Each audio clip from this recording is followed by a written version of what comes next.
Lord. You speak to us, Lord. Thank you, Lord, Father, because you God who speaks to always. You speaks to us. प्रभु आप ऐसा परमेश्वर जो हमेशा हमसे बातचीत करता है, हर एक की जरूरत को जानता है, उसके अनुसार आप बात करें। धन्यवाद यीशु के नाम से, amen. Thank you Lord. So greetings to you all in Jesus name। आप सबको यीशु के नाम से हार्दिक अभिनंदन।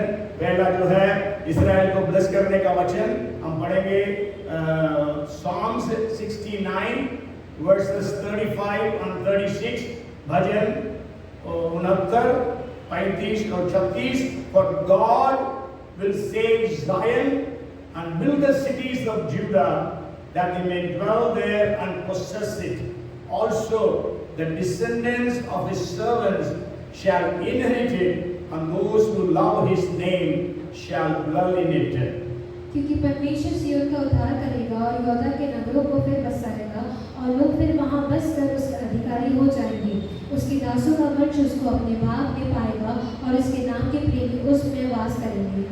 And so let's thank God for the progress that Israel is making। इस युद्ध में इस्राएल जो प्रगति कर रहा है उसके लिए प्रभु को धन्यवाद दें। साथ साथ प्रार्थना भी लगातार करें कि बहुत खतरा है, चारों तरफ से प्रार्थना करें, परमेश्वर अद्भुत रीति से कार्य करें।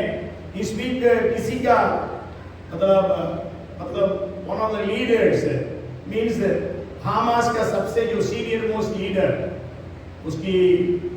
उसका वो खत्म किया गया। शायद आप सुने होंगे, यदि उसका न्यूज देखेंगे, किसी को नहीं मालूम था वो कहाँ है। Even Israel did not have any information, वो उस बिल्डिंग में है, लेकिन इतना मालूम था वहां कुछ आतंकवादी है। तो ऐसे कुछ ट्रेनिंग के 3 सोल्जर्स ने क्या किया, वहां पर उस बिल्डिंग को अटैक किया। उसमें 3 आतंकवादी थे, तीनों मारे गए। They didn't know that Yahya Sinwar, the commander-in-chief, we can say, he was killed. Only next day, जब तीनों का बॉडीज को ले आया तो पता चला वो मर गया करके। तो बड़ी जीत है, और अभी वो बॉडी जो है इजराइल के पास है, एंड इजराइल इज नेगोशिएटिंग। आपको मालूम है अभी भी 101 हॉस्टेजेस, बंधक जो है अभी भी हामास के पास है, इजराइली लोग। उसमें 23 नेशंस के लोग हैं, सब यहूदी हैं सब, और लेकिन अलग अलग कंट्रीज के हैं। तो अभी वो लोग ये कर रहे हैं, तुमको इसका बॉडी चाहिए, हम तो 101 लोगों को आप लोग रिहा करो करके बातचीत हो रही, तो भी वो लोग पिघल नहीं रहे करके ऐसा मैं न्यूज सुन रहा था। Anyhow, so let's continue to pray for Israel. We love Israel।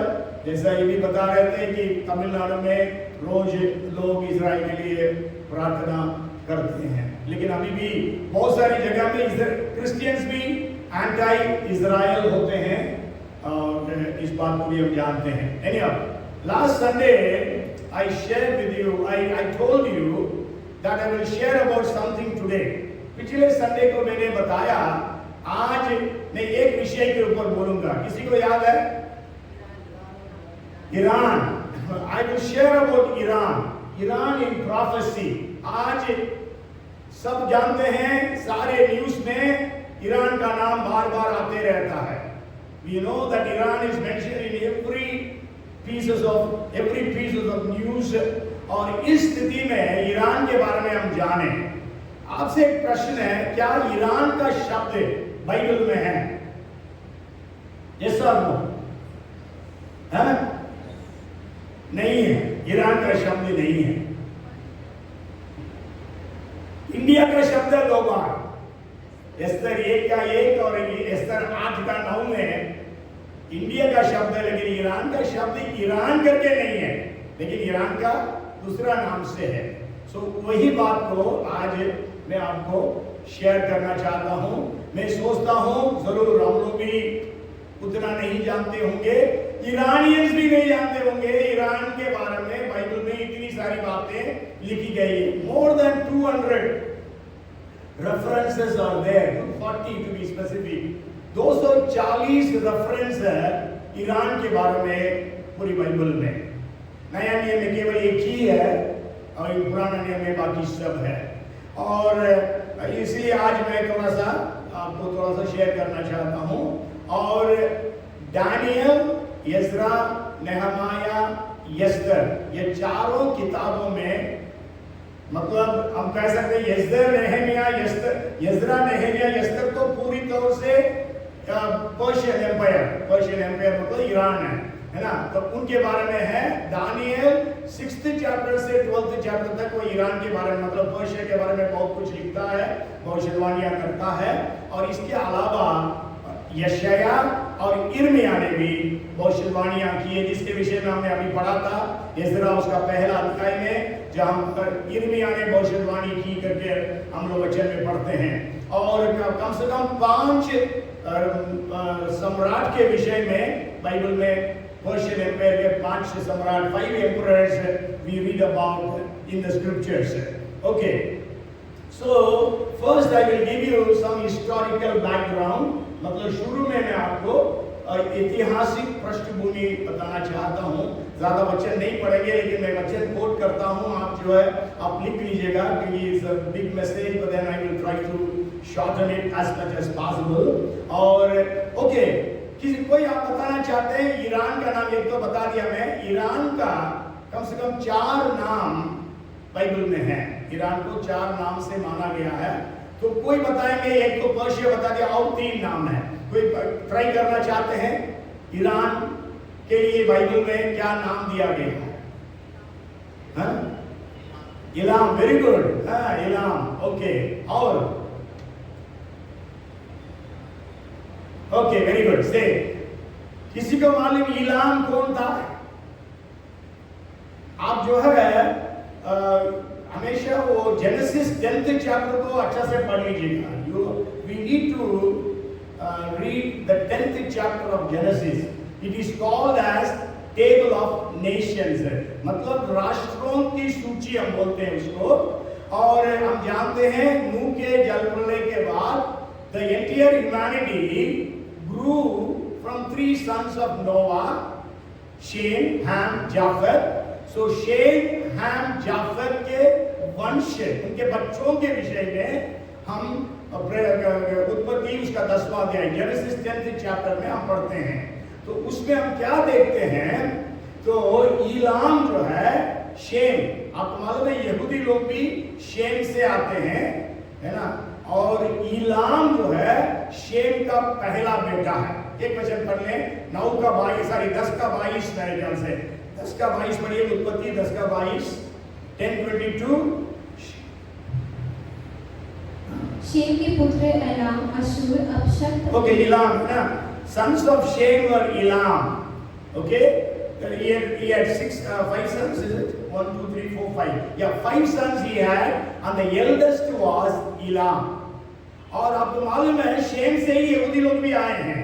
वो किससे आए हैं? उसके 3rd सन से, अर्फक्षाद, उसका 3rd बेटा का नाम है अर्फक्षाद, उसके द्वारा यहूदी लोग आए हैं। हम यहूदियों के बारे में कभी देखते हैं तो मैं बताता हूं उसके विषय में। Okay, so Elam is one of the names that means the people who are called as Elamites, they settled in Iran. मतलब इलामी लोग जो कहा गया है बाइबल में, वे लोग जो है ईरान में सेटल हुए करके इतिहास हमें बताता है। Okay, so Elam, we can say Elam, wherever Bible says Elam or Elamites, it's speaking about the descendants of Elam and the place where they have settled. And the second name that is given is Persia. जैसा मैंने अभी बोला, Persia, है ना। आपको मालूम है 1960s 70s में जो लोग ईरान इराक में जॉब करते थे, बहुत सारे मलयाली नर्सेस वहाँ जॉब करते थे, और जब उनसे यदि आप मिलते, उनसे यदि आप पूछते आप कहाँ जॉब करते हैं, वो बोलते हम पर्शिया में जॉब करते हैं।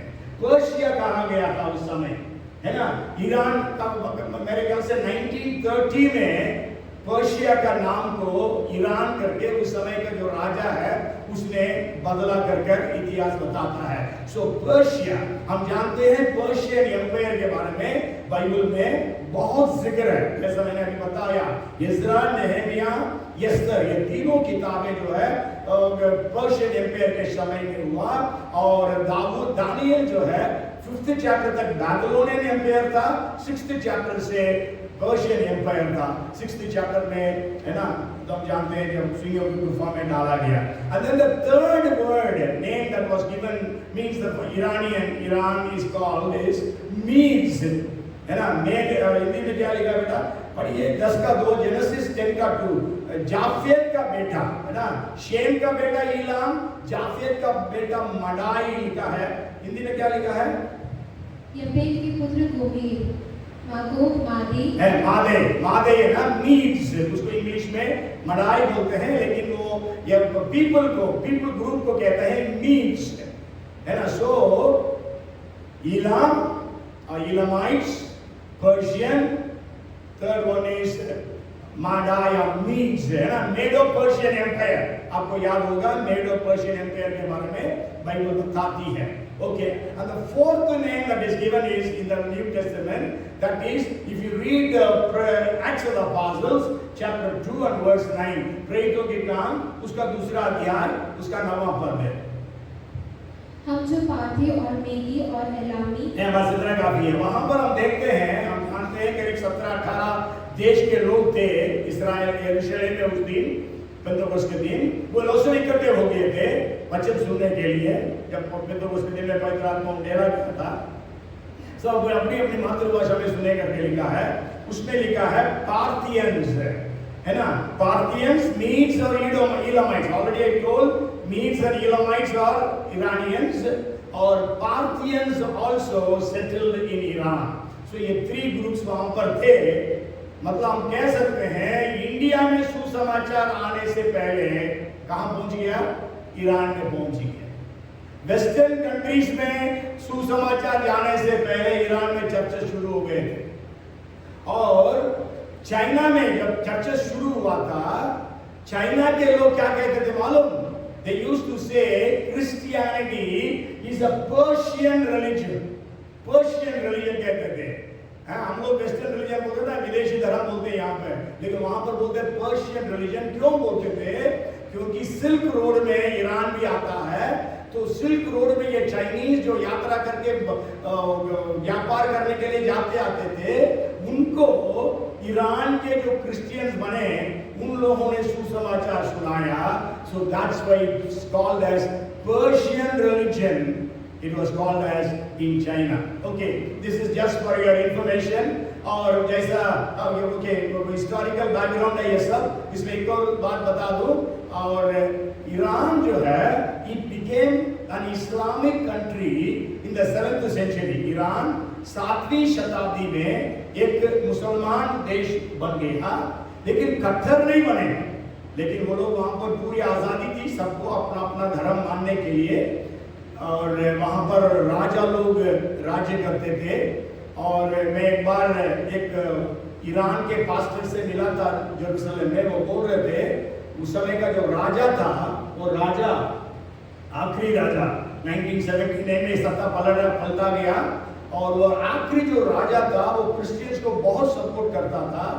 उसी समय जो कीबोर्ड जो है वो उसका मतलब वो इंट्रोड्यूस हुआ, तो वो जितने चर्चेस थे ईरान में, सब चर्चेस को उस राजा ने, मुस्लिम राजा ने एक कीबोर्ड गिफ्ट किया। इतना ही नहीं कि वहां पर जितना भी चर्च के लोग जाते हैं राजा के पास, कोई भी मदद चाहिए चर्च बिल्डिंग के लिए, जमीन के लिए, सब कुछ वो देता था मुस्लिम राजा। लेकिन आपको मालूम है 1979 में आयतुल्ला खोमेनी और उनका जो ग्रुप है ना, तो वो लोग सत्ता पलट दिए थे और राजा को हाउस अरेस्ट में रख दिया। फिर वो राजा जो है वो कैरो में पॉलिटिकल असाइलम में, रेफ्यूजी में था। फिर उसके बाद वो उसको भी सुसमाचार सुनाया गया। एक लड़का, जवान लड़का, कॉलेज में पढ़ने वाला, जापान से भोपाल आया था एक मीटिंग के लिए 1984-85 में। वो बोला था, उसने जाकर उसको सुसमाचार सुनाया, क्योंकि वो ईरानियन था। परमेश्वर ने उसको जब बोझ दिया तो वो जाकर प्रचार किया, और उसने जो ईरान का जो शाह था उसने यीशु मसीह को ग्रहण किया। उसकी पत्नी को भी उसने सुसमाचार सुनाया, वो उसकी पत्नी जो है पता नहीं अभी मेरे को जिंदा है मालूम नहीं, लेकिन उस समय जिंदा थी। वो बोल रहा था एक बार वो लॉस एंजलिस में उसकी पत्नी से मिला, वो पत्नी बोली मैं अभी भी यीशु मसीह पर विश्वास करती हूँ करके। लेकिन 1979 में जैसा ये आयतुल्ला कोयमनी ने उसके ग्रुप ने क्या कर दिया, they declared Iran as Islamic Republic of Iran, Islamic Republic of Iran IRI, और डिक्लेयर करके सारे मतलब बाकी सारे धर्मों को खत्म करने के लिए उन्होंने कोशिश किया और बहुत परसिक्यूशन हुआ। आपको मालूम है पहले में the second highest persecuted country persecuted Christians were in Iran, लेकिन उसके बावजूद भी परमेश्वर वहां पर काम किया। और आपको मालूम है मैं कई बार बताया हूं, वर्ल्ड में आज के डेट में the fastest church growth is happening in Iran। आज ईरान में है सबसे तेज गति से चर्चेस बढ़ रही हैं। मैंने एक वीडियो देखा उसमें यह है मस्जिद बंद हो रहा है, बोल रहे जल्दी से ईरान जो है क्रिश्चियन कंट्री बन जाएगा। और उसमें ये भी बोलते हैं मतलब ईरानियंस जो है वे इस्राएल के पक्ष में हैं, लेकिन ईरान का जो लीडरशिप है वो इस्राएल के एंटी है। ओके एनीहाउ, सो वहां पर चर्चेस इतनी बढ़ रही है और अंडरग्राउंड चर्चेस, आपको बता दो अंडरग्राउंड, ऐसा हम इकट्ठे नहीं हो सकते हैं। ईरान में सारे चर्चेस अंडरग्राउंड है, तो भी वहां पर परमेश्वर इस प्रकार की बढ़ोतरी दिया है। And then the sixth point is in that is first is Iran, second is Persia, third is Medes, fourth is Parthians, fifth is Iran is an Islamic country, and the sixth one is Ezekiel 38, 39 chapter में जो युद्ध होने का है, उस युद्ध में Iran जो है, पर्शिया लिखा है वहां पे, Iran will be an ally of Russia। Russia का पक्ष में होकर इस्राएल के ऊपर वे लोग अटैक करेंगे Iran. Okay, so this is just आपको एक historical background. Now I will give you a prophetical outlook about Iran or about Persian Empire। मतलब परमेश्वर मतलब आत्मिक अर्थ बोल सकता हूँ या प्रॉफेटिकल मीनिंग बोल सकता हूँ। तो जैसा हम सब जानते हैं 606 में बैबिलोन एम्पायर ने इस्राएल के ऊपर, इस्राएल यूदा उस समय यूदा के ऊपर सबसे पहला प्रहार किया। First battle was against them and that was the time they took away Daniel and some of his friends। उसके बाद 596 और 606 में जो है 586 में जो है उन्होंने पूरे यरूशलेम को नष्ट कर दिया, यरूशलेम के मंदिर को नष्ट कर दिया, उसके बाद वहां ले गए। और उसके बाद 538 AD में पर्शियन एम्पायर शुरू होता है, बैबिलोनियन एम्पायर खत्म होता है और पर्शियन एम्पायर शुरू होकर 539 AD से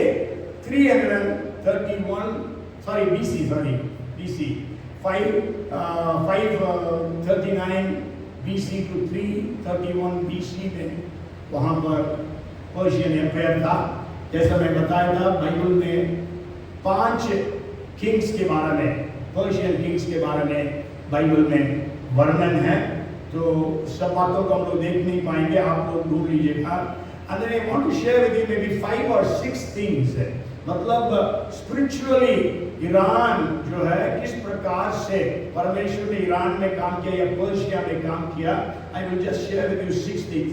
The first thing is God can use anyone to fulfill his purposes। है ना, परमेश्वर अपने उद्देश्यों को पूरा करने के लिए किसी को भी उपयोग कर सकता है। God can use anyone to fulfill his purposes। वही वचन है हमने जो पढ़ा था, मतलब यशाया Isaiah's prophecy in 44:28 and chapter 45 verses 1 to 13, it's speaking about Cyrus।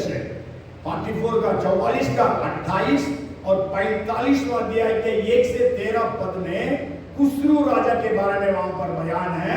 शायद को 2-4 सप्ताह के पहले मैं बताया था, मतलब कुसरू के जन्म के 150 साल पहले परमेश्वर ने यशायाह के द्वारा भविष्यवाणी कर दिया था नाम से। Before the birth of Cyrus, 150 years before the birth of Cyrus, God prophesied taking his name. And परमेश्वर ने ये भी बोला वो मेरा मंदिर को फिर से निर्माण करेगा। मैं आपको ये भी बताया था उस समय यरूशलेम was intact, Jerusalem was intact, Jerusalem temple was flourishing। उस समय परमेश्वर ने ये भविष्यवाणी जब किया होगा यशायाह के द्वारा, लोग सोचे होंगे यशायाह तो पागल हो गया है, ये कैसा? अब तो यरूशलेम का मंदिर है, यरूशलेम इतना प्रभावशील है, ऐसे यरूशलेम के बारे में ऐसा कह रहा है। लेकिन हम जानते हैं परमेश्वर जानता है, इसलिए परमेश्वर ने कुसरू को खड़ा किया। कुसरू जब अन्य जाति राजा था, यह हमें याद करना है, दाऊद सुलेमान जैसा एक यहूदी राजा नहीं, परंतु अन्य जाति राजा, मूर्ति पूजा करने वाला राजा ने क्या आदेश निकाला कि बोला जितने यहूदी हैं वो वापस जाकर यरूशलेम के मंदिर को फिर से निर्माण करें, जो मंदिर टूटा हुआ है। और ऐसा कहकर नेबुकदनेस्सर ने जितने मंदिर के पात्रों को लाया उन सारे पात्रों को दिया। उसके बाद उसने और भी बहुत कुछ दिया और लोगों को बोला सब देना उसके लिए। So God can use anyone, even in India. Some of these leaders, God can use to fulfill His purposes. Hallelujah! Hallelujah! बोलिए जोर से Hallelujah! Amen! Praise the Lord! परमेश्वर जो है आज भारत के नेताओं में से किसी को भी खड़ा कर सकता है, उसके मन में ऐसा बोझ डाल सकता है, वो जाकर परमेश्वर के लोगों के लिए परमेश्वर की इच्छा को पूरी करने के लिए वो कार्य करे। परमेश्वर के लिए कोई काम कठिन नहीं है। आज आपके जीवन में, आपका जीवन के बारे में जो परमेश्वर का मकसद है उसको पूरी करने के लिए परमेश्वर किसी को भी इस्तेमाल कर सकता है। Hallelujah! Praise the Lord. So don't think low of yourself. अपने आप को छोटा मत समझिए। परमेश्वर कैसे आपको इस्तेमाल करना चाहता है कोई नहीं जानता, परमेश्वर कार्य कर सकता है। The first thing is I want to share, God can use anyone to fulfill His purposes. Second point I want to share, उसके पहले यशायाह जो है 150 years के पहले भविष्यवाणी किया और यिर्मयाह जो है 70 साल के पहले भविष्यवाणी किया। वही भविष्यवाणी हमने अभी पढ़ा था, ये जरा पहला अध्याय में है और सेकेंड क्रॉनिकल्स 36th चैप्टर में भी, इज़रा का फर्स्ट चैप्टर का फर्स्ट 4 वर्सेस उसमें भी है। Okay, so in this I want also we will read one more verse. तो बहुत अच्छे से जानते हैं वचन को, नीति वचन 21 का ये प्रोवर्ब्स चैप्टर 21 एंड वर्स 1। राजा का मन नालियों के जल के समान हवा के हाथ में रहता है, जिधर वह चाहता उधर उसको मोड़ देता है। Yes, now the hearts of the kings are in the hands of the Lord Yahweh, as flowing rivers, wherever He desires He turns them. So God can change the hearts of the leaders of India. परमेश्वर भारत के leaders के जीवनों को परिवर्तित कर सकता है और परमेश्वर को हम धन्यवाद दें। Praise the Lord. Our second is God is the deliverer. Amen. Praise the Lord. God is the deliverer. There are at least 2 very major deliverances that took place during the Persian Empire. Persian empire के समय में, पारस के साम्राज्य के समय में कम से कम 2 बड़े, छोटा छोटा बड़े छुटकारे की कहानी बाइबल में है। आप बताइए कौन सा है? 2 very great deliverance stories are in the Bible. अभी मैं बोला था शुरू में, ऑलमोस्ट बोल दिया था, तब भी आप लोग सुने तो सोच सकते थे। Daniel in the den of lions, Daniel in the den of lions को किसने डाला? डैनियल को। It was not Babylonian emperor, it was Darius the Persian emperor. Persian emperor was very close to Daniel. Daniel के बहुत निकट था वो. He was very means Daniel was in the very good books of Darius. But then 122 शत्रु थे Daniel के. आप पढ़ लेना बाद में 6th चैप्टर में. 122 जो लीडर्स थे, तो उन्होंने क्या किया, जाकर राजा से बोला, राजा ऐसा एक कानून निकालते हैं 30 दिन तक राजा के अलावा किसी से प्रार्थना नहीं करना, ऐसे कानून निकाल दो और जो भी करेगा उसको सिंहों के गुफा में डाल देंगे. राजा भी सोचा, राजा भी सिर्फ ईगो तो रहता है ना, लेकिन वो समझा नहीं. It was a scheme but he didn't understand, so he signed it. तो डिक्री पास हो गया. तो देखा दानियल जो है 3 बार रोज प्रार्थना करता था यरूशलेम में, डोर दरवाजे खोलकर, खिड़कियों को खोलकर. तो उन्होंने जाकर पकड़ लिया, लेकिन डिक्री मतलब आदेश निकाला, लिख दिया गया तो बदल नहीं सकता है. तो आपको मालूम है उस रात को राजा को नींद नहीं आई, राजा उपवास भी किया, गुफा में डाल दिया गया. दूसरे दिन सुबह उठ के जाता है, हे जीवित परमेश्वर के दास, क्या तुम्हारा परमेश्वर तुमको छुड़ा लिया? हम जानते हैं, great deliverance. Hallelujah, praise the Lord. परमेश्वर जो है, आप जो भी परिस्थिति में है, परेशानी में है, मुसीबत में है, उससे छुड़ाने के लिए, आपको छुटकारा देने के लिए वो सामर्थ्य है. हालेलुया. आइए जोरदार तालियां बजाएं परमेश्वर को कि परमेश्वर हमारा छुड़ाने वाला परमेश्वर है. ओके, एक तो बता दिया, दूसरा तो बता दीजिए.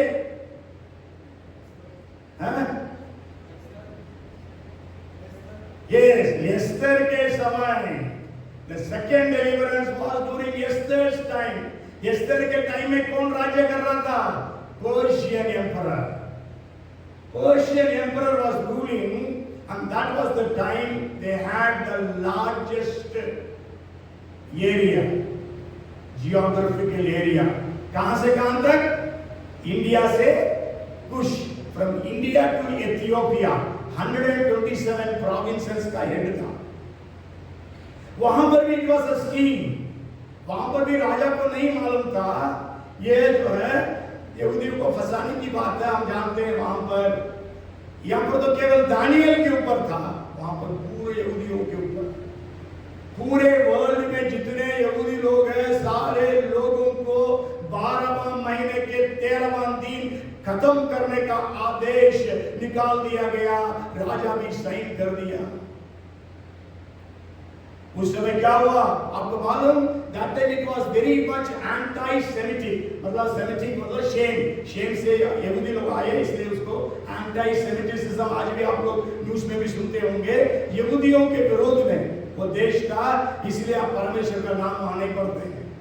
वहां पर प्रार्थना भी नहीं लिखा है, उपवास लिखा है, प्रार्थना नहीं लिखा. इसलिए आपको मालूम है मुर्दकाई ने एस्तर को बोल दिया, एस्तर तुम यहूदी भी है, इस बात को राजा के घर में किसी को नहीं मालूम होना है, छुपा लो इस बात को. इसलिए वहां पर एक्चुअली उसका नाम अदासा था. एस्तर का नाम अदासा है हिब्रू में, लेकिन वहां पर एस्तर करके है ना वो नाम रखा गया. Esther has got many meanings. Esther means star, उनका एक देवता का नाम है. Esther also means star. Okay, yeah. So hidden. Esther also means hidden. So वो hidden थी. और हम जानते हैं वहां पर सारे यहूदियों को खत्म करने का आदेश निकाल दिया गया. और परमेश्वर ने क्या किया? वहां पर कार्य किया. जरूर परमेश्वर का नाम नहीं है, लेकिन परमेश्वर was in a hidden way. He was moving in that nation. परमेश्वर चुपके से उस देश में कार्य कर रहा था. और हम जानते हैं कि परमेश्वर ने इतना बड़ा जीत दिलाया, इतना बड़ा छुटकारा दिया. और वहां पर एक वचन पढ़िए अमेरिका से 8 का एस्तर 8:17 पढ़िए. एस्तर 8 का 17 इट सेज, और जिस प्रांत और जिस नगर में जहाँ कहीं राजा की आज्ञा और नियम पहुँचे, वहाँ यहूदियों को आनंद और हर्ष हुआ, और उन्होंने भोज करके उस दिन को खुशी का दिन माना. और उस देश के लोगों में से बहुत लोग यहूदी बन गए, क्योंकि उनके मन में यहूदियों का डर समा गया था. yes, उस देश के लोगों में से बहुत लोग है ना, बहुत Jews, because fear of the Jews fell upon them. है ना, यहूदियों का डर उनके अंदर आ गया। लेकिन यहूदी कौन थे? एक प्रकार से युद्धबंदी थे, है ना, सेकेंड क्लास सिटीजन्स थे, लेकिन परमेश्वर ने वहां पर काम किया। So the first thing is God can use anyone to fulfill His purposes. परमेश्वर किसी को भी इस्तेमाल कर सकता है उसकी योजनाओं को पूरी करने के लिए। And the second thing is God is the deliverer. परमेश्वर है जो छुड़ाने वाला है ना। संकट के दिन तू मुझे पुकार, मैं तुझे छुड़ाऊंगा और तू मेरी महिमा करने पाओगे। Third thing I want to share with you is God removes and appoints the kings. परमेश्वर राजाओं को, ये नेताओं को हटाता और नियुक्त करते हैं, है ना। God removes leaders and kings. परमेश्वर राजाओं को, नेताओं को हटाता भी है, नियुक्त भी करता है। हम पढ़ेंगे उस वचन को। Let's read Daniel chapter 2 verse 21. Daniel का 2 का 21 पढ़ेंगे।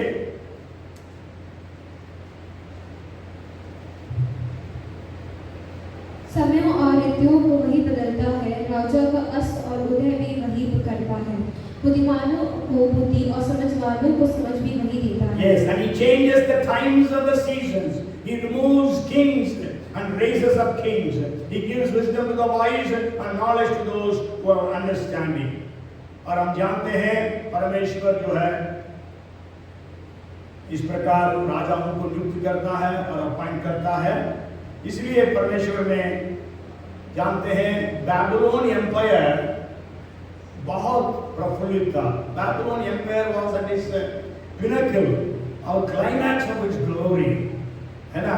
लेकिन उस समय परमेश्वर ने क्या किया, हम पढ़ेंगे Daniel chapter 5 verses 30 and 31। Daniel 5 का 30 और 31।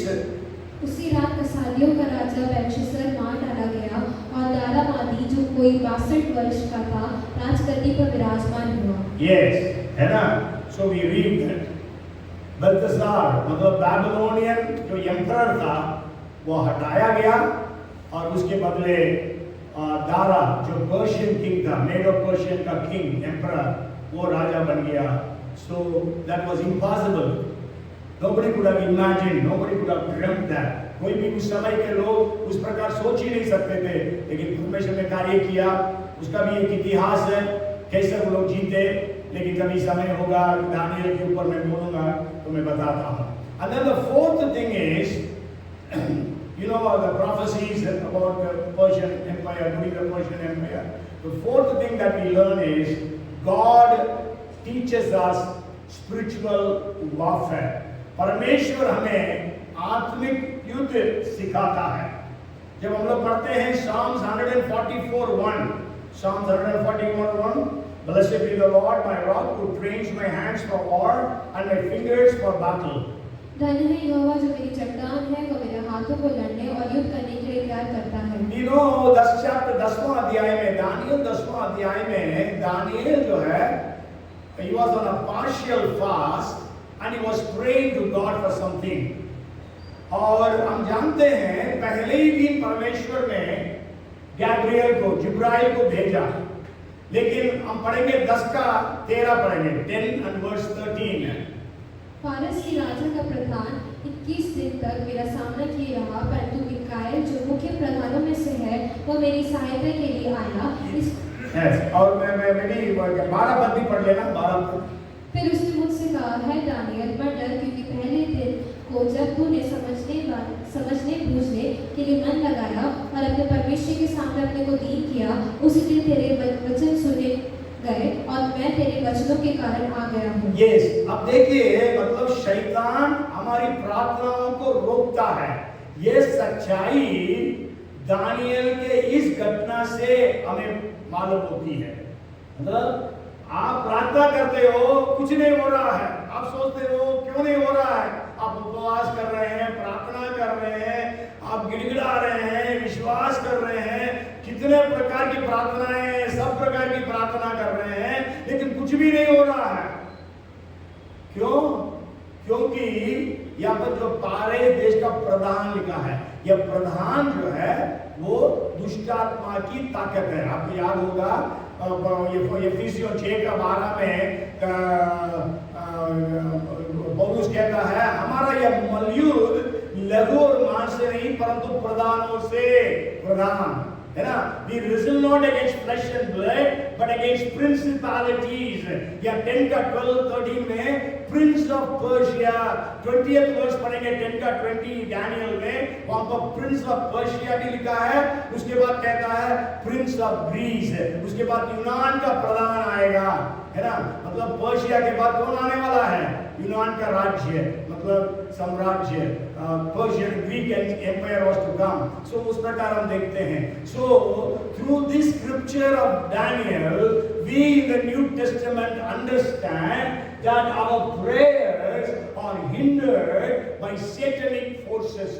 हम इस घटना के कारण, ये प्रकाशन जो दानिएल को मिला उसके कारण आज हम जानते हैं हमारी प्रार्थनाओं को शैतान रोकता है। अब वहां पर पढ़े अभी हमने, फिर फर्स्ट डे ही परमेश्वर ने जवाब भेज दिया था, गब्रियल को भेज दिया जवाब के साथ।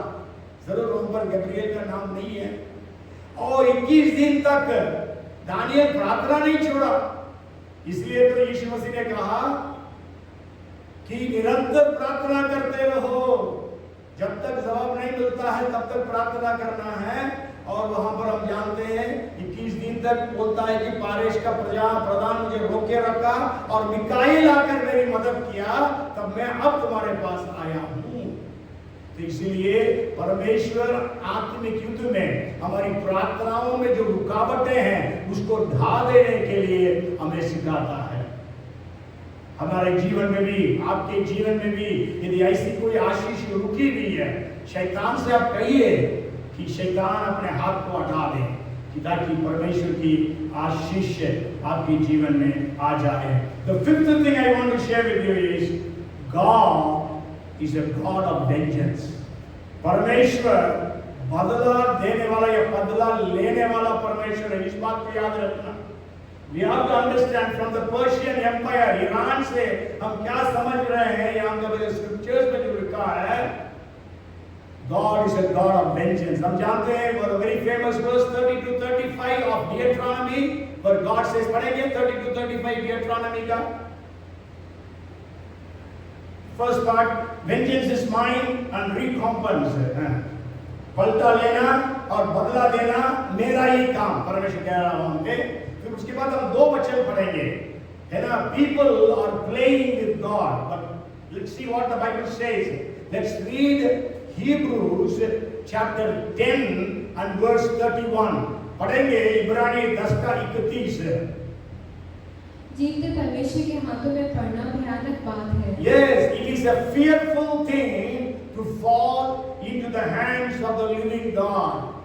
जो लोग खेल रहे हैं आज दुनिया में परमेश्वर के विरोध में, वो कोई भी हो, चाहे वो क्रिश्चियन कंट्रीज में भी जो लीडर्स हो, चाहे अमेरिका भी हो, LGBT सारी बातों को, सब बातों को प्रवेश कराने वाले, 10 आज्ञाओं को निकालने वाले, प्रार्थनाओं को पब्लिक प्लेसेस से निकालने वाले, कोई भी हो, let them understand it is a terrible thing to fall into the hands of God। Even हमारे देश में भी लोग समझ लें परमेश्वर के, जीवित परमेश्वर के हाथों में पड़ना भयानक सी बात है। Another verse, Hebrews 12:29, इब्रानी 12 का 29, for our God is a consuming fire। क्योंकि हमारा परमेश्वर भस्म करने वाली आग है। Yes, हमारा परमेश्वर भस्म करने वाला आग है। जरूर परमेश्वर धीरे धरता है, विलंब से कोप करने वाला, लेकिन जब बदला देने का समय आ जाएगा परमेश्वर चुपचाप नहीं रहता है। जरूर यीशु मसीह जो है परमेश्वर के प्रसन्न योग्य वर्ष का बताने के लिए आया, लेकिन कंटिन्यूअसली आप पढ़ेंगे उसको 61st चैप्टर यशायाह के उसी को यीशु मसीह पढ़ाता 4 अध्याय में लूका में, है ना। यीशु मसीह वहां तक समाप्त कर देता है, परमेश्वर के प्रसन्न योग्य वर्ष का प्रचार करो, to preach the acceptable year of the Lord. With that Jesus came, but then if you continue to read in 61st chapter of Isaiah, there it says to declare the day of vengeance of the Lord। परमेश्वर के पलटा लेने का दिन का प्रचार करो, वहां पर लिखा है। इसलिए हम जानते हैं हनन्याह सफरा जब पाखंडीपन किए, झूठ बोले, वहीं पर परमेश्वर ने उसको खत्म कर दिया। जब हेरोदेस राजा ने याकूब को मरवा दिया और पतरस को मारने के लिए कोशिश किया, लेकिन परमेश्वर ने एक फरिश्ता को भेजकर पतरस को छुड़ाया, लेकिन एक और फरिश्ता को भेजकर उसी हेरोदेस को मारा, कीड़े पड़ के मर गया। हम बच्चे में पढ़ते हैं। आप अभी बताइए, ये जो पर्शियन एम्पायर का जो स्टोरी अभी हम लोग पढ़ रहे हैं, तो घटनाएं हैं, उसमें से बताइए ऐसा किसी व्यक्ति के बारे में जिसके ऊपर परमेश्वर का बदला प्रकट हुआ। On whom did the vengeance of God come during the time of the Persian Empire? बोल सकते हैं कोई? हाँ? Nebuchadnezzar was Babylonian emperor. Haman, very good, Haman. Another one,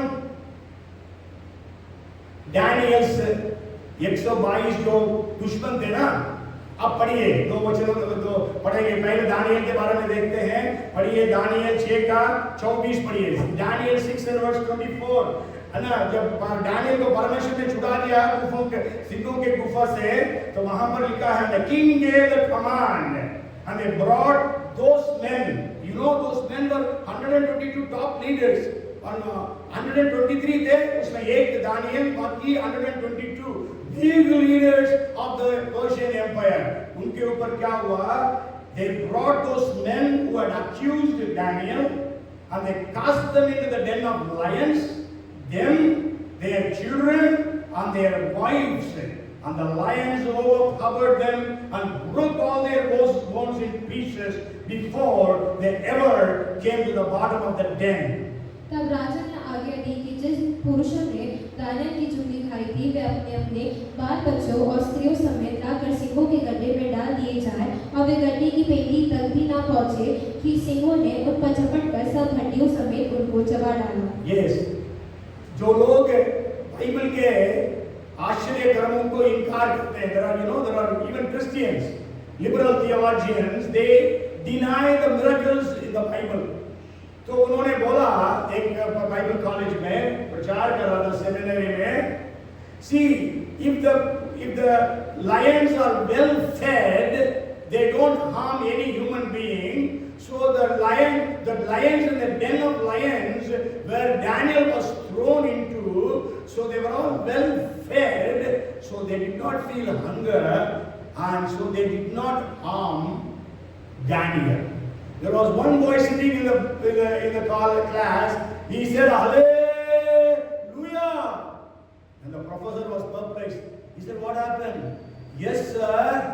The same lions, when 122 of Daniel's enemies and their families were thrown in, they tore them to pieces, even before they could land on the floor." Hallelujah! Praise the Lord. मतलब जरूर वो भूखे शेर नहीं थे, इसलिए वो खाए नहीं, लेकिन वही शेर दूसरे दिन सुबह सारे लोगों को खा लिया। तो इसका मतलब आश्चर्य कर्म है। तो परमेश्वर काम करता है। तो it is a terrible thing to fall into the hands of God। And not only that, Haman के बारे में हम जानते हैं बहुत अच्छी तरह से। हामान ने क्या किया? 12वां महीने के 13वां दिन सारे यहूदियों को मार डालने का आदेश निकाल दिया। See the wisdom that God gave to Esther। We cannot belittle anyone in God's kingdom। हम परमेश्वर के राज्य में किसी को भी हम छोटा नहीं समझ सकते हैं। There was a burning problem that Esther was facing। लेकिन उस प्रॉब्लम के बीच में उसने राजा के पास गई और राजा बोला, क्या चाहिए तुम्हें? आधा राज्य तक दे दूंगा। वो क्या बोली? मेरा दुश्मन हामान है, उसको खत्म करना। नहीं, वो बोली, राजा, I am going to make a very tasty, delicious dinner for you. So please join that dinner, and I also want you to invite Haman।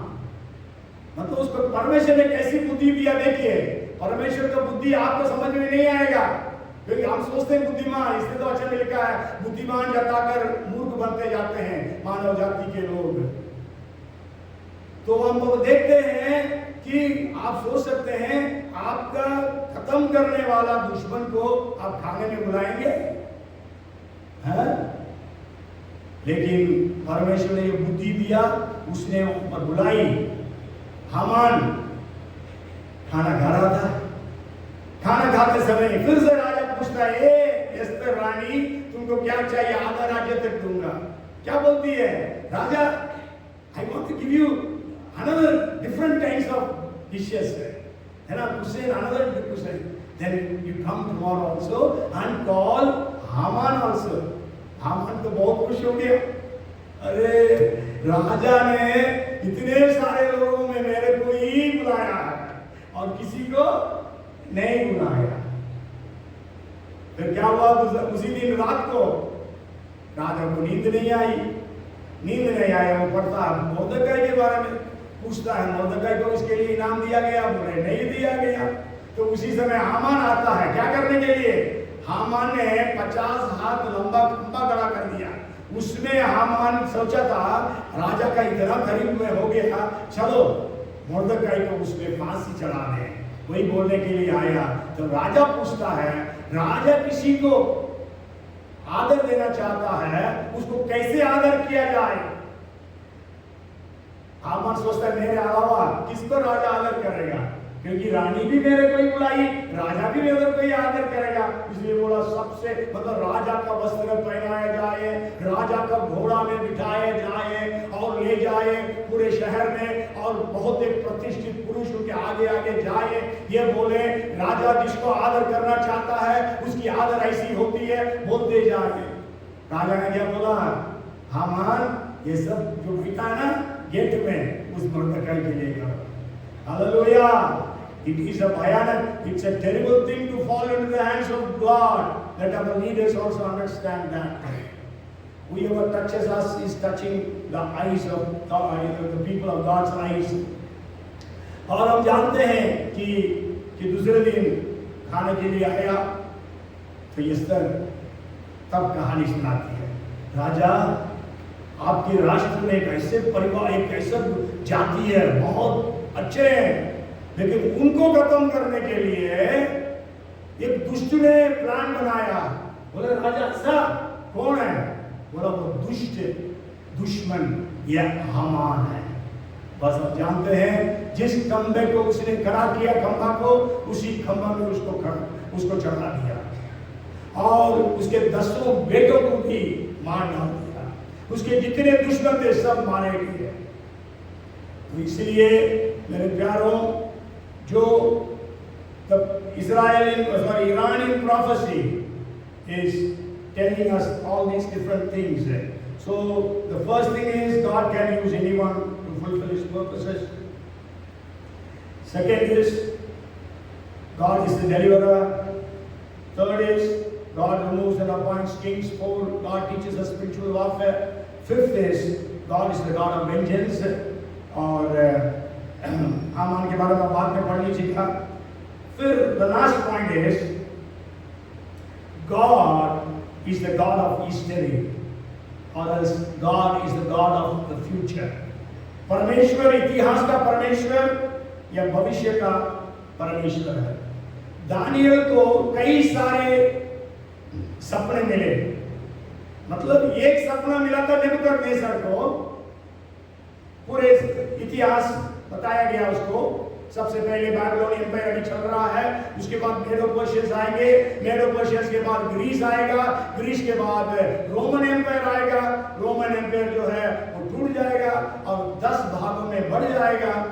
और जब 10 भागों में बढ़कर रोमन एम्पायर रूल करेगा, उस समय एक पत्थर आएगा और उस सारे मूर्तियों को तोड़कर चूर चूर कर देगा, एक बहुत बड़ा पहाड़ बन जाएगा और वह सदा सर्वदा राज्य करेगा। ये सपना परमेश्वर ने नेबूकदनेस्सर को दिया। जरूर वो सपना भी भूल गया, उसका अर्थ भी भूल गया। परमेश्वर ने दानियल को सपना भी प्रकट किया, अर्थ भी प्रकट किया। इसके अलावा दानियल 7वां अध्याय से 11 अध्याय तक का पढ़ेंगे। 12 अध्याय है, 12 अध्याय तो थोड़ा बहुत समझ में आता है। 7 से 11 अध्याय पढ़ेंगे, उसको समझना बहुत मुश्किल है। ऐसी बातें बताएंगे ये समझ में नहीं आता है, लेकिन है ना, मतलब परमेश्वर ने वहां पर इतिहास बताया। दानियल 2 और Daniel 7th chapter, Daniel 2nd chapter and the 7th chapter are very similar. Only thing is यहाँ पर मूर्ति है, वहां पर जानवर है, वहां पर beast है ना। तो बैबिलोनियन एम्पायर के बारे में 2nd chapter 32 and verse 37 38 है। सब बोलूंगा तो बहुत टाइम हो जाएगा, ओके। सो आप देख लीजिएगा। और डैनियल 8 और डैनियल 11 ये दोनों चैप्टर्स में there are lot of similarities. मतलब speaking about Medo Persian empire in both the chapters, Greece empire in both the chapters, revived Roman empire in both the chapters. तो इसलिए आप जो है यह पूरा प्रोफेसीज है दानियल 7वां अध्याय से। So there we can see that God is the God of history and God of the future. एक वचन हम लोग पढ़ेंगे समाप्त करने के पहले 2-4 वचन और है। मतलब 46:10 पढ़िएगा यशाया 46:10। What does it say? It says declaring the end from the beginning and from ancient times things that are not at them, saying my counsel shall stand and I will do all my pleasure. मैं तो अंत की बात आदि से और प्राचीन काल से उस बात को बताता आया हूँ जो अब तक नहीं हुई। मैं कहता हूँ मेरी युक्ति स्थिर रहेगी और मैं अपनी इच्छा को पूरी करूँगा। Yes, so God declares and He declared through Daniel all different things. So Daniel was in Persian Empire and he shared all those things. और conclusion में मैं conclude करते समय यही बोलना चाहता हूँ, we have a great responsibility to pray. Sure, we pray for Israel. उसमें एक और पॉइंट जोड़ दें, let us start praying for Iran also. Let us start praying for Iran and its leadership. Iran और उसके नेतृत्व के लिए प्रार्थना करें। Let's also pray for the underground and the persecuted churches in Iran. आइए ईरान में भूमिगत और सताए गए चर्चेस के लिए प्रार्थना करें। रोज प्रार्थना करिएगा चर्चेस के लिए। ईरान में वहाँ पर बहुत सताव है, इसके बावजूद भी चर्चेस बहुत बढ़ती जा रही है। और एक और प्रार्थना बिंदु है, we have to pray may God raise another Cyrus। India के लिए प्रार्थना करें, इवन ईरान के लिए, इंडिया के लिए भी प्रार्थना करें। Lord raise another Cyrus। जैसा मैं 2-3 सप्ताह पहले बताया था, God will raise leaders in North India who will help building churches। ये बड़ा साउथ में हो रहा है, नॉर्थ में भी होगा करके मैं बताया। मेरे को याद नहीं कौन सा संडे बोला, 2-3 संडे के पहले बोला। May God raise Cyruses in our nation। May God raise another Darius। एक और दारा को परमेश्वर खड़ा करे हमारा देश में। जो दानियल के बारे में कहा, आदेश निकाला, जितने लोग मेरे राज्य में हैं सबके सब दानियल के परमेश्वर के सामने थरथराए और डरे, क्योंकि वही राजाओं का राजा ईश्वर का परमेश्वर है, वही छुड़ाने वाला है, जैसे उसने दानियल को छुड़ाया। बाद में पढ़ लीजिएगा 6 अध्याय के दानियल 6 अध्याय के 26 से 28 तक है। May God raise another Ahasuerus। अच्छा, ये बताया नहीं, Ahasuerus जो नेहेमिया में Ahasuerus के बारे में आप पढ़ते हैं। नेहेमिया एक्चुअली कम्स आफ्टर एस्तर। असल में बाइबल में एस्तर के पहले नेहेमिया है, इसलिए नेहेमिया नहीं। अब यदि हम देखेंगे एज्रा के पहला 6 अध्याय पहले आएगा, उसके बाद एस्तर का किताब आएगा, क्रोनोलॉजिकली देखेंगे। उसके बाद एज्रा के 7वां अध्याय तक 10वां अध्याय तक है, उसके बाद नेहेमिया है। सो Ahasuerus ये ज़ेरक्स करके शायद होगा कुछ वर्जन में। Ahasuerus जो राजा था नेहेमिया के समय में, I can very safely tell he could be the son of Esther or at least stepson of Esther। मतलब Ahasuerus जो नेहेमिया के समय का जो राजा था, वो शायद हो सकता है एस्तर और ज़ेरक्स के द्वारा पैदा हुआ बेटा हो, या ज़ेरक्स एंड वश्ति के द्वारा पैदा हुआ हो। मालूम नहीं है, प्रूफ नहीं है, लेकिन we can very safely say that he should be either the son of Esther or the stepson of Esther. Okay, so just for your information. So आज हमारे लिए हम इतना मैं सोचता हूँ ईरान के विषय में हम लोग सुने हैं, और let's pray for ईरान। अच्छा, मैंने आपको ये नहीं बताया, एक मेरे ख्याल से 1935 कहीं लिखा हुआ था, 1935 में जो राजा था उसी ने पर्शिया का नाम को ईरान बना दिया है ना, so that's why it's called Iran now.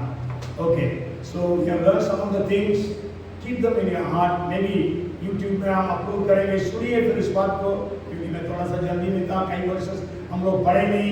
आप घर जाकर वचनों को पढ़िएगा, उन वचनों को जो मैंने कोट किया, बहुत सारे रेफरेंसेस को तो मैं पढ़वाया भी नहीं, बोला भी नहीं, but then let's pray. God has a plan for Iran, और God has a plan for India also. परमेश्वर के पास ईरान के लिए और इंडिया के लिए एक बहुत बड़ी योजना है। आइए हम लोग प्रभु से प्रार्थना करेंगे। Lord, we are so grateful to you, Lord. Thank you so very much, Master. Father, in the name of Jesus, we are so grateful and thankful to you for your wonderful word, Lord. The word, as your word says, आकाश और पृथ्वी चल जाएंगे परंतु आपका वचन कभी नहीं चलेगा। Heaven and earth will pass away, but your words shall not pass away. And you said, I am the Lord, I change not. मैं यहोवा हूँ, मैं बदलता नहीं। Jesus Christ is the same yesterday, today and forever. प्रभु यीशु मसीह कल और आज और जीवन में भी एक सा है। प्रभु अद्भुत कार्य करने वाला परमेश्वर, जैसा आज हमने सुना है प्रभु जी, हमारे देश में भी कई सारे लोगों को इस्तेमाल कर आपकी योजनाओं को पूरी करने के लिए प्रभु आपके लोगों को आप बहुत अद्भुत रीति से छुटकारा दीजिए, जैसे दानिएल और एस्तर के समय में किया था।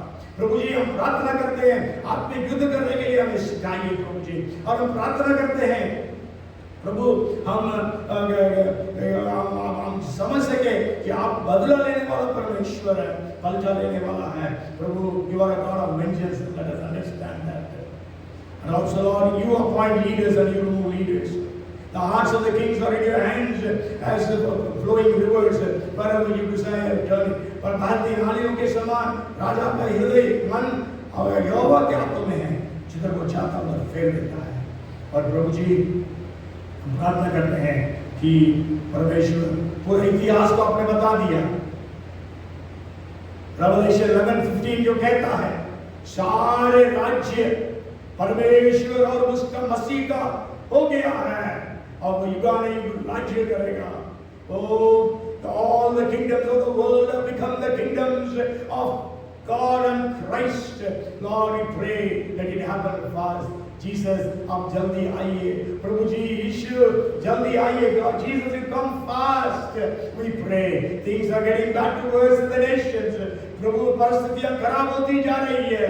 प्रभु आप हस्तक्षेप कर, कलीसियाओं को जागृत कर, बहुत सारे डेरियस को, साइरस को और इवन प्रभु जी हास्बरस को आप खड़ा करने के लिए प्रार्थना। हमारा देश में भी ऐसे कार्यों को देखने पाए, बड़े बड़े कामों को देखने पाए, मसीह विरोधी लोग समझ सके यहोवा के हाथों में बढ़ना भयानक सी बात है, वो भस्म करने वाला आग है। प्रभु हम धन्यवाद करते हैं, स्तुति करते हैं। जितने आए सबको ब्लेस कर, जिनको छुटकारा की जरूरत है छुटकारा दे, आश्चर्य कर्मों की जरूरत है आश्चर्य कर्म दे, जिनकी प्रार्थनाओं को सुनना है प्रभु सुनिए। शैतान ने जो रोक रखा, एक शैतान की ताकतें तुम्हें आज्ञा देते हैं हमारी प्रार्थनाओं को रोकने के लिए, तुम्हें कोई पर अधिकार नहीं यीशु के नाम से। और प्रभु जी प्रार्थनाओं का उत्तर रिलीज होने पाए, सरप्राइजेस रिलीज होने पाए, मिरेकल्स रिलीज होने पाए यीशु के नाम में। प्रभु जी धन्यवाद, सबको ब्लेस कर प्रभु जी। धन्यवाद के साथ हम भी अपनी जिंदगी को गंभीरता से बिताने वाले बने, सोने वाले नहीं परंतु जागने वाले हम बने प्रभु जी। प्रभु हमें जागृत कर। धन्यवाद, स्तुति महिमा आपको देते हैं और प्रार्थना हमारा उद्धार करता प्रभु यीशु के नाम से मांगते हैं, आमीन आमीन। अब हमारा स्वर्गीय पिता परमेश्वर का प्रेम, उद्धार करता प्रभु यीशु मसीह का अनुग्रह, आशीष, पवित्र आत्मा की सहभागिता, सामर्थ और अभिषेक और वरदान हम से प्रत्येक के साथ यीशु के द्वितीय आगमन तक है सदा सर्वदा बनी रहे। आमीन और आमीन। बोलो प्रभु यीशु मसीह की हालेलुया।